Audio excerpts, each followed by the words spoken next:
Hi hello नमस्कार, मी शोभा आपल्या चॅनलवरच्या अजून एका नवीन रेसिपीमध्ये तुम्हा सर्वांचे स्वागत करत आहे. आणि आज आपण ओल्या तुरीच्या शेंगाची आज आमटी केलेली आहे ती बघणार आहे. त्यासाठी आपल्याला तुरीच्या शेंगा लागणार आहेत. तर या ओल्या तुरीच्या शेंगा आहेत त्या आपल्याला सोलून घ्यायच्या आहेत. तर हिवाळ्यामध्ये तुरीच्या झाडाला अशा छानपैकी तुरीच्या शेंगा येतात त्या आपल्याला आमटी तयार करण्यासाठी घ्यायच्या आहेत.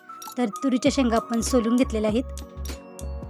तर आज आपण आपल्या चॅनलवरती हिवाळा स्पेशल चटकदार अशी ओल्या तुरीच्या दाण्याची आमटी तयार केलेली आहे ती आज आपण बघणार आहे.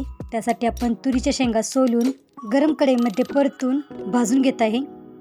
तर अशा पद्धतीने आपल्याला थोड्याफार प्रमाणामध्ये तुरीची दाणे आहेत ते भाजून घ्यायचे आहेत.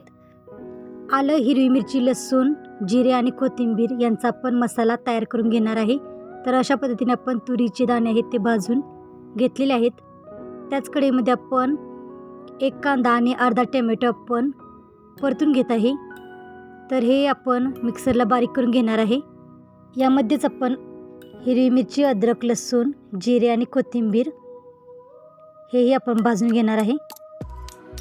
थोडेसे शेंगदाणे आपण यामध्ये घालत आहे तेही आपण परतून भाजून घेणार आहे.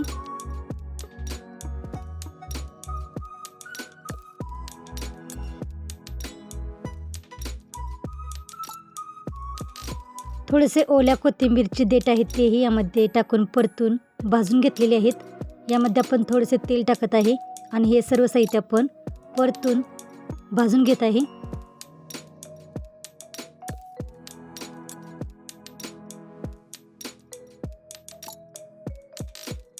थोडेसे मीठ टाकून आपण हे सर्व साहित्य चांगले परतून भाजून घेत आहे. भाजून घेतलेले साहित्य आपल्याला थंड करून घ्यायचे आहे आणि नंतर आपण मिक्सरला बारीक करून घेणार आहे. भाजून घेतलेल्या तुरीचे दाणे आहेत ते आपण ओबडधोबड बारीक करून घेतलेले आहेत. मसाला थंड करून झालेला आहे तो आपण मिक्सरला बारीक करून घेतलेला आहे. ओल्या तुरीच्या दाण्यांची आपण आमटी तयार करण्यासाठी गरम कढईमध्ये आपण मोहरीचे तेल घालत आहे. तेल गरम झाले की त्यामध्ये आपण कढीपत्ता घालत आहे. गरम तेलामध्ये आपण तयार करून घेतलेला मसाला घालून तो आपण परतून घेत आहे. यामध्ये आपण थोडंसं मीठ टाकत आहे. तर पहिल्यांदाही आपण मसाले भाजत असताना थोडंसं मीठ टाकलं होतं, त्यामुळे आता आपण थोडंसं मीठ टाकून सर्व मसाले परतून भाजून घेत आहे. यामध्ये आपण थोडीशी हळद पावडर टाकत आहे. सर्व मसाले आपण चांगले परतून भाजून घेणार आहे. यामध्ये आपण छोटे 2 चमचे लाल तिखट पावडर टाकत आहे. सर्व मसाले आपल्याला चांगले परतून भाजून घ्यायचे आहेत. यामध्ये आपण भाजून घेतलेले तुरीचे दाणे आहेत तेही कढईमध्ये घालून परतून घेत आहे. भाजून घेतलेल्या तुरीचे दाणे आहेत ते आपण ओबडधोबड कुटून घेतलेले आहेत. तर दाणेही आपण मसाल्यामध्ये चांगले परतून घेतलेले आहेत आणि नंतर आपण यामध्ये गरम केलेले पाणी घालून सर्व मसाले चांगले एकत्र मिक्स करून घेत आहे.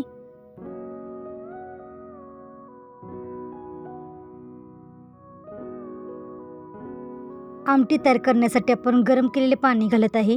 पाणी घातल्यानंतर सर्व मसाले आपल्याला चांगले एकत्र मिक्स करून घ्यायचे आहेत. म्हणजेच भाजून घेतलेले तुरीचे दाणे आहेत ते आपल्याला चांगले शिजवून घ्यायचे आहेत.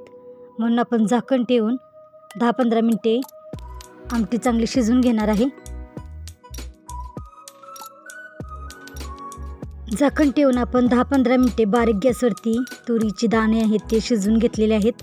तर अशा पद्धतीने आपली हिवाळा स्पेशल तुरीच्या दाण्यांची आमटी तयार झालेली आहे. तर आजची रेसिपी कशी वाटली ती कमेंटमध्ये नक्की सांगा. चॅनेलला अजून सबस्क्राईब केलं नसेल तर चॅनेलला सबस्क्राईब करा. आणि अशा पद्धतीने आपण तुरीच्या दाण्यांची आमटी तयार केलेली आहे. रेसिपी कशी वाटली ती कमेंट करून नक्की सांगा आणि वेळात वेळ काढून रेसिपी पूर्ण बघितल्याबद्दल धन्यवाद.